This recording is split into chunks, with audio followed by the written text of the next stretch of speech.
Hello, my name is Kinsey Church from the University of Ottawa, and this is a pre-recorded presentation for the 2020 meeting of the Society for Mathematical Psychology. My study is about using context to shift from one attractor to another in a recurrent memory model. A popular method for studying psychology, among many other fields, is the use of neural networks. They can be used to model and examine everything from complex systems to specific phenomena. In neuroscience, they can be used to perform a physiological function for a laboratory analysis. In cognition, they can be used to study how humans and animals solve certain tasks by comparing performance and error patterns.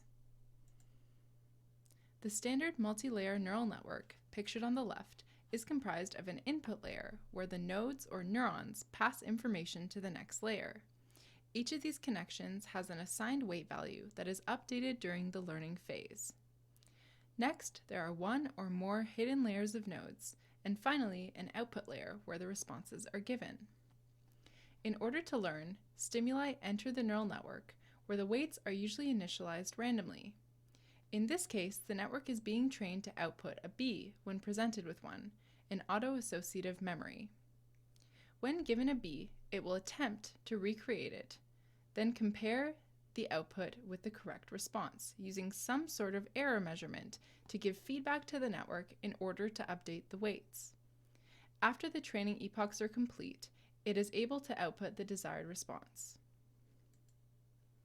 In this study, a recurrent memory model is used, specifically a bidirectional associative memory, or BAM. The architecture is pictured here. This feedback loop creates a dynamical neural network and gives rise to attractors.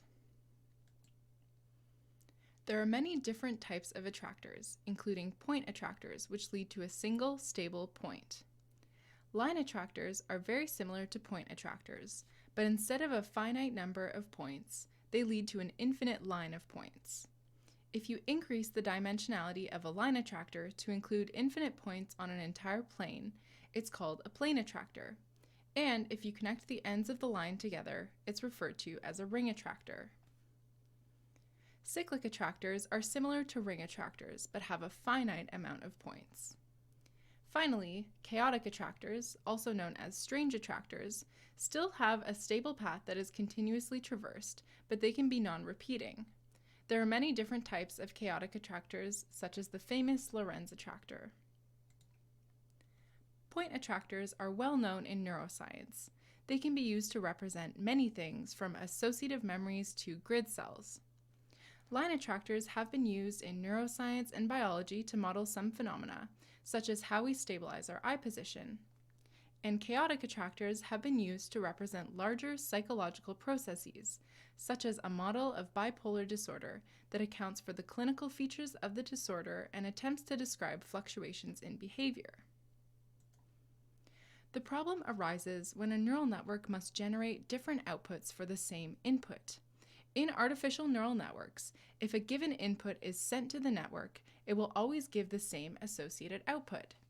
However, if that output is not satisfying, the network must give a different output without updating the weights, or learning, even when the input remains the same.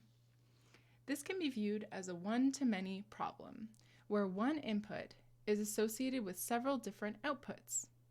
The network will not know which response is correct without additional information.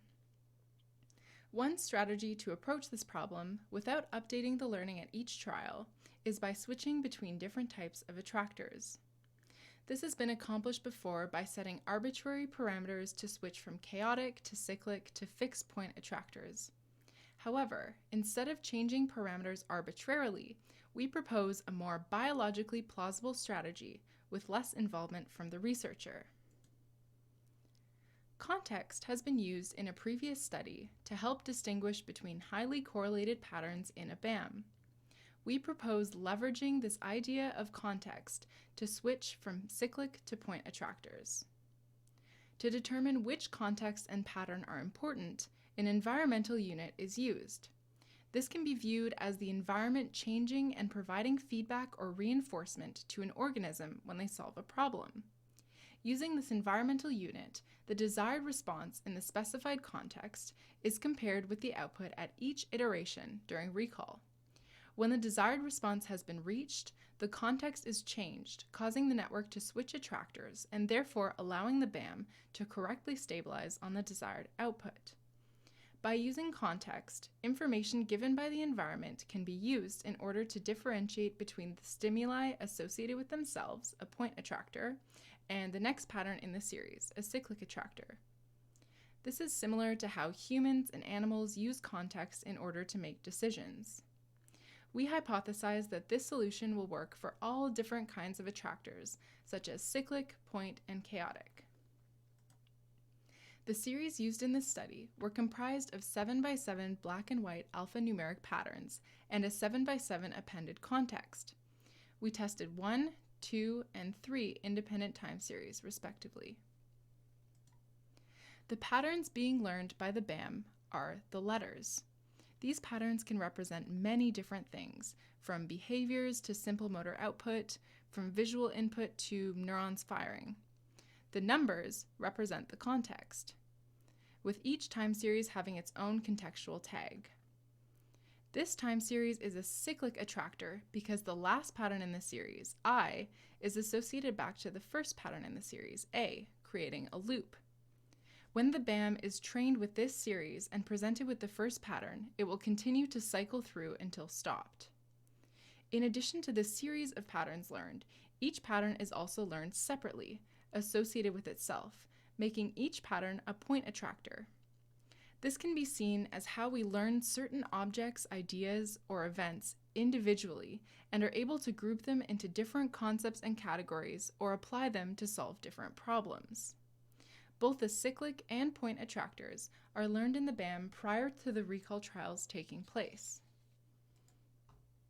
This flowchart shows how the environmental unit is used to compare the desired response for a given trial.